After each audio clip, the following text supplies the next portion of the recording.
get started. I'm Julia Spears, the Assistant Provost for Online Education Certification, and I'm so pleased to have you all join today. Thank you so much for taking time out of your day today to join us.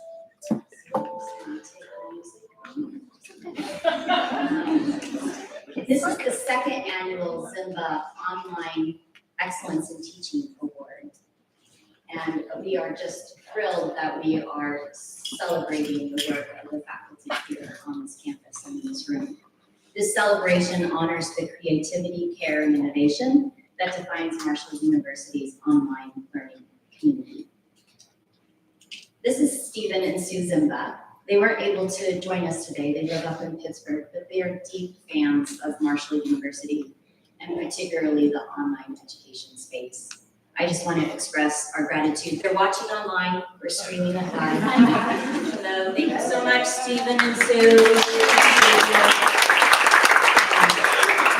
It's through their generosity, through this endowed gift, that has made this award possible to recognize the excellence in the online work that happens. And it's important here at Marshall just because of the spotlight that online education has been given in the last few years. In the last 3 years, online education has grown 60%. This year alone, nearly 25% in enrollment. We serve 1,850 in terms of the total number of students, but it's not just solely online students that take online classes. Many of our students on our Huntington campus take online classes, over 53% of them. So when you think about the sheer number of students that are coming into online spaces, it makes our job and the work that you do that much more important. So today is a special day for us to honor those that are taking the time, who are really thinking about how their work can impact the lives of students. Okay, so last year, we were so proud to honor our inaugural inductees, Dr. Wendy Benson and Dr. Laura Stapleton. We set a remarkable example of what it means to teach with both heart and innovation. And today we celebrate the next generation of faculty carrying that legacy forward.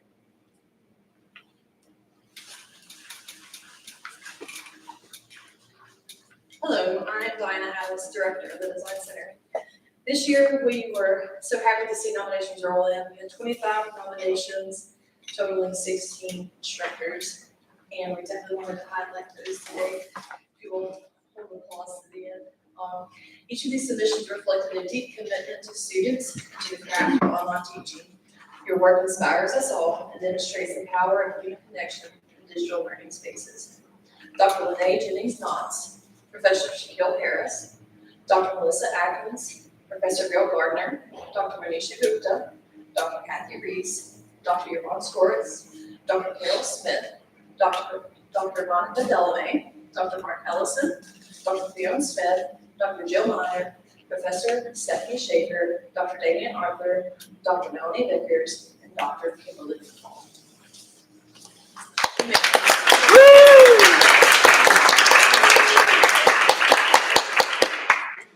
We so appreciate all of the nominations. We've received so many more, and everyone who had a nomination was then invited to submit materials for review. So we had more nominations than those who actually wanted to accept their nomination and submit the review. So know that there's just a lot of love out there from your students who recognize the work that you're doing to make this a really special environment. Okay, so now we're going to get right into it. Hold on. It is my honor this year to present this year's Zemba Excellence in Online Teaching Award. These awards recognize faculty whose courses exemplify the principles of our home framework, humanistic online model of engagement. This is where design, connection, and innovation intersect to create powerful learning experiences. This year's award winners are Dr. Kimberly McFall,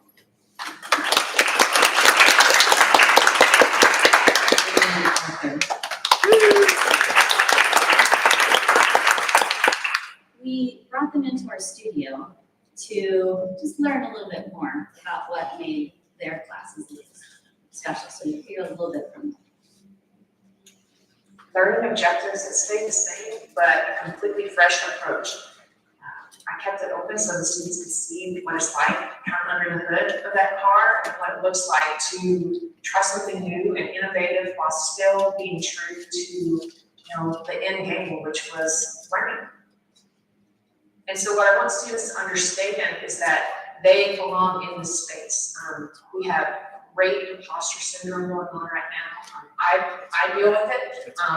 There's a lot of fear around social media, what's being reported and what's out there. So just to be real vulnerable and transparent about, hey, this is where I'm at, this is where I'm approaching it. What are your thoughts about how I could be better? And here's some things for you to consider to be stronger in your approach. A lot. I think that sometimes we get a little distracted by all the noise that's going on, and we need to just really step back and, in my situation, understand that everything that I do impacts a 6-year-old in the classroom something. And so it's really easy, I think, as academia to be a few steps further away from our intended audience, and just to be reminded of that. Winning this award is one thing on a multitude of levels, but to be recognized by my peers, the panel, and have feedback around work that I continue to do, and a lot of my colleagues continue to do, is very validating. To be in a space like Marshall, where you're encouraged to innovate, where you're supported in new approaches to things, to be recognized for the work that you're putting in, it's unbelievable. This space is amazing.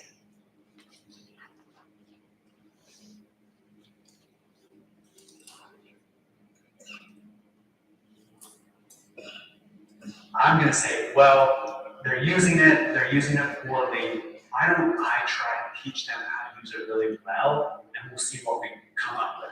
Maybe this is not the right approach in 5 years in the future when I get there, but for now, it seems to be working really well. Trying to teach students that AI is like an assistant. It's like if you had a professor in your pocket, you could pull out and ask questions any time of that with no judgment whatsoever. What do I do here? What am I doing? I don't understand this part. What does he mean here? What's going on? This is stupid. Help me understand that. Whatever it is. And so that's how they engage the assignment. They look at it and they say, here's the assignment description. What do you think this means? What am I missing here? How would I even begin to think about this? I don't know what he's asking here. I don't know what an organizational analysis is. So give me an example of that. And so just having them interact with it at every moment like that. I'm really honored to be nominated. I have no idea who nominated me. And so to win is just really great. It's very satisfactory to think that this thing I started doing in class that's not everyone's on board with, not all faculty are like, yes, we should incorporate AI. And I understand that, all those concerns. And so for someone to nominate me and they need to frame this of like, hey, this isn't just taking place inside my little world here. This is something that other people are recognizing as kind of a good idea and is helping students, helping the mission of the university, helping my program grow, helping students be prepared for the future. It's rewarding, and I'm excited to be acknowledged for that.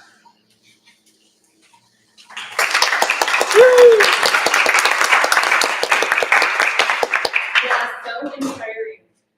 I'm Heidi Blaisdell, an instructional designer, and we would like to invite Dr. Kimberly McCall up to accept her award.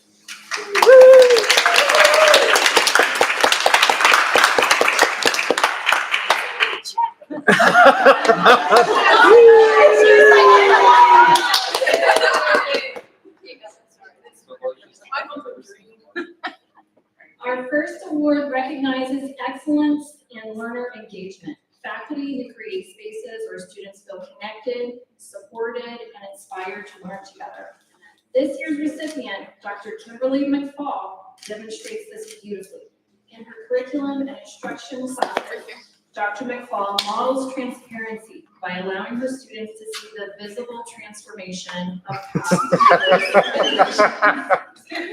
By leaving up the remnants of previous semesters, she invites her students into the process of growth and continuous improvement, showing that learning design itself is a living, evolving practice.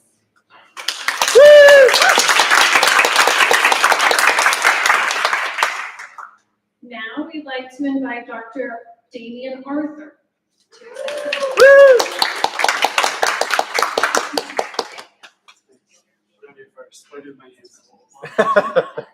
Our second award recognizes digital innovation, the thoughtful and creative use of technology to enhance learning in transformative ways.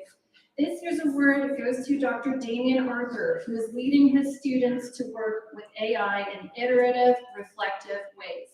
His approach empowers students to think critically about artificial intelligence as both a partner in inquiry and a tool for creativity. Through his work, Dr. Arthur is preparing students not just to adapt to the digital world, but to help shape it.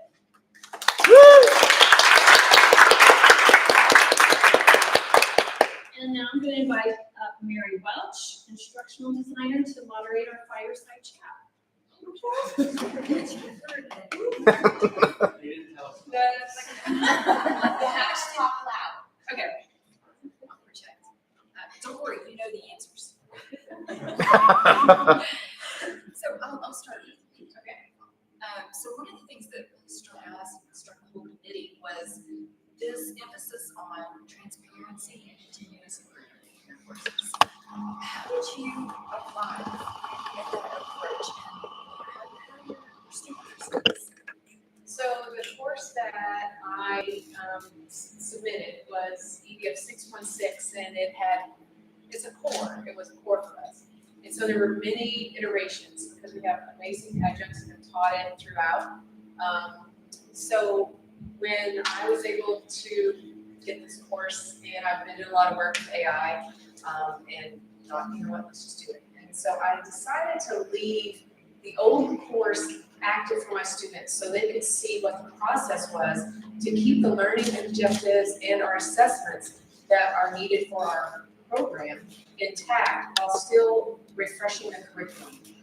So they could see in their own spaces that, yeah, you might have these standardized learning objectives or assignments that you have to do, but there's a way that you can approach it differently. And so it was a safe learning space for all of us, and I was really scared to do that at first because, you come to that and like, people pay for this course and it needs to be perfect on day one. And I'm like, you know what? I'm not perfect on any day one or, day 9,028. So we just made it a space where everybody could try, and a safe space to, be creative in our learning. Awesome. And then, Dr. Arthur, so you're teaching AI in an iterative way, correct? And how did you arrive at that and how our students responding? Sure.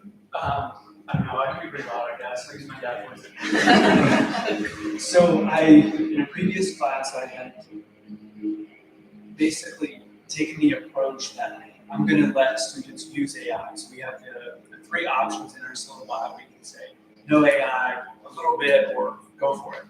And so I was like, I'm going to let them go for it. And the major assignments that I have in class, I try to do something that's practical that they will do as a public administrator. So it's either a program evaluation, or they'll design their own nonprofit, something to that effect. And so, like, this is great. They've got this supercomputer that's going to do it for them. The artifacts that they turn into are going to be amazing. And it was very disappointing. It was just flat. You could tell that many students were, not all of them, especially the one that's here right now that I recognize she did a really good job. But we won't call her out. But they clearly were, I don't know why, students get busy, they have lives, they have all these different things, and so they have just copied the prompt and put it in and then turned in whatever was whatever output was given to them. Like, this is not okay, I can't continue to read these, they're bad. And so I'm like, I'm gonna just go through it iteratively with them and tell them, how would I approach this? So I help them design a role for the chat. It's like, okay, we're a PhD, and we have this background. We're gonna have this reasoning level, but that's not the output that I want, because I don't want them writing like they have a PhD, because they don't. They're grad student. I'm a grad student. It's the output that I want. And then just have them go through each section of the assignment and break it down individually. And so that's essentially what it is. And then they have to, at the end of that, create an addendum that they submit with the assignment so that I can see how they interact with the artificial intelligence. And so that's really what I'm kind of grading them on. Is like, how are you thinking about this process? It's almost like because the output, they can get it anywhere, but this allows me to kind of assess how are they thinking through the project. And so that's why I became that rather than a finalized, artifact that they turn in. I want to see how they're interacting with it so that I can see where they're going with it. Fantastic. So helpful for the faculty here who think about integrating into their courses. Just one last question. What would each of you, or what piece of advice would you all offer to faculty teaching online? Something that has been a takeaway for you from the development of courses online over time. Do you want to go first? I probably shouldn't say this at the online design center company, but my wife says I'm just too honest all the time. You often hear, and I preface that by saying, you often hear this, but I don't necessarily think it's true, that something gets lost in the online environment. And so you hear students say that, or you hear other faculty say that. And so that's always been in the back of my mind. It's like, I don't want to teach online. I want to teach in person because that's where I'm good, and I can interact with students, and that's what energizes me. They don't ever see me really. And so I was hesitant to do that, but our program by necessity needed to go online, and so we've done that. And so my approach to it is, how do I take a course, and when the student leaves that course, they don't think something was missing from this course. So hopefully that's I'm not saying I'm successful. You can ask Cynthia if that's true, but I'm trying to do that. And so this is one of the ways I'm always redeveloping it or thinking about my assignments differently. And so my advice would be, what's your fear of teaching online, and see if you can overcome that fear of teaching online. And I think you'll surprise yourself being able to get good feedback and produce a good quality product that students are happy about, that they feel like they've gotten their money's worth, and that they are ready for the job market. That was not long enough for me to figure out how I want to do it. Honestly, I feel like I shifted from K-12 classroom to online learning. So I was like, okay, this will be great. I'm teaching teachers. But wow, it's not even that you're teaching people, in my case, teachers. It's that you have a relationship. And this online learning is such an opportunity to build absolute relationships with each individual person where you wouldn't really have it before. This is the hardest work I've ever done. But it's almost, I don't say the most rewarding. I've had a lot of, successes in my career, but to know that you can make the effort and people feel heard and that they feel like their work matters. I would say if you're going online, you're going to teach online, you have to first of all realize that it's so much more than I'm just flipping up the screen and doing the thing. There's a person on the other side of a connection, that matters. And so we have to take that into consideration. And if you think it's going to take 5 minutes, it's going to take about 4 hours and 5 minutes. So you need to block that time. And you also need to protect that space that, it doesn't, I'm an asynchronous professor. My teaching schedule doesn't show up on my calendar. And so sometimes people who aren't online, they don't really understand that. I have a block of time that I need to prep for and that I'm teaching. Maybe not Mondays at 3, but it's still a thing, and treat it as such. It's just a different approach, but it's learning that matters and our people matter, and you always have to remember that no matter what. Thank you both so much. And now I think we would like to invite everyone to enjoy the reception. Is there any questions from the audience for our? Yes,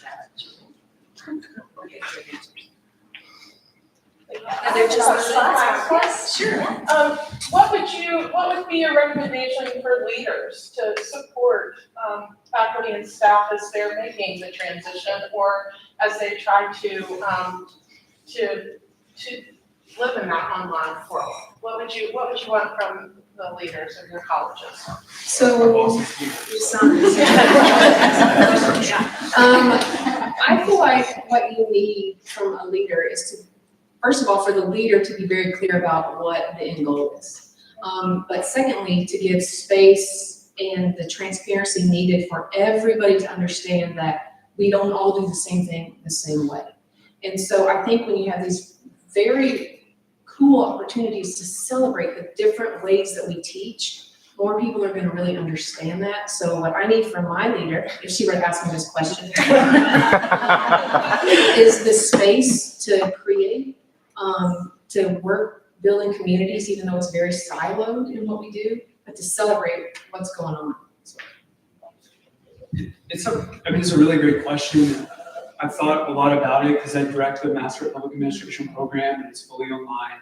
And so it's growing, and I think that's what the university wants.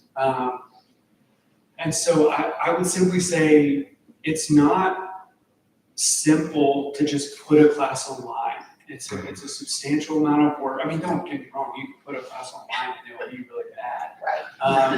But that's not my personality, that's not what my expectations are. I think we're still teaching. This is part of our responsibility. And so it's a tremendous responsibility. It's, such a great, sometimes I'm like, I can't believe they're paying me to do this. Like, this is big, to be a professor. But it's one of those things that you put a lot of work into, and there's a lot of upfront work to it. More so than a face-to-face class, because I don't know, for my mom always had the gift of gab. I can just go in and some days if I didn't prep, I would be okay, but that's not the case necessarily online. There's a lot of upfront work, and for that to be recognized that you can do that in a short period of time, and it is creative work, it's substantial work, and it needs to have its place in that, just the entire structure of the university, what they're expecting, because this is the future. I mean, you're not going to get students to uproot their lives to come to Marshall for 2 years for a master's program that helps them be a mid-level manager. They're going to want to do that wherever they are. And so this is the future for us. And so we have to make it a quality product that they are happy that they consume, and then tell other people about it. And so it's just a lot of work. And so that work needs to be supported in the same way that other work is supported. And again, let me just preface that by saying, I don't think that that's not happening. I'm saying, I think that is what needs to continue to happen. And somebody in those rooms where these are being discussed needs to continue to say that. That's for that. Have some trees. Any more questions? Okay, is that it? Well, any more questions? Closing remarks. Okay, perfect. Can we? You can exit. Okay.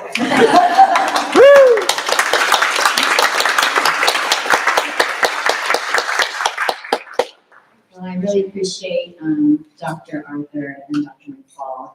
And as we close, I want to thank once again Sue and Steve Zemba. They couldn't hear us before, but our audio is working now. We appreciate you, Sue,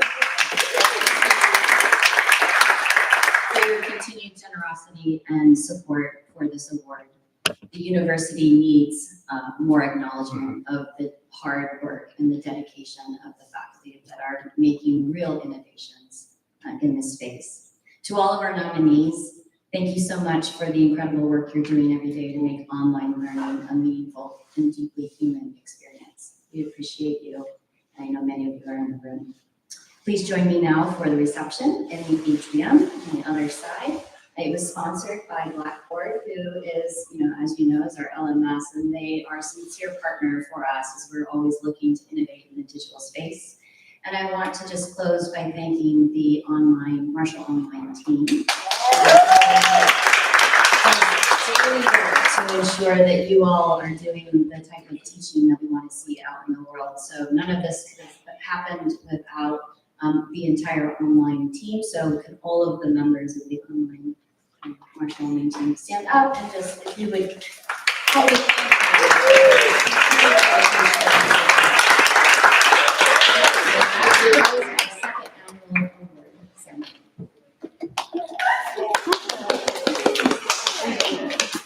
Okay, but we need a whole photo of you. I got it. They just dropped that on you.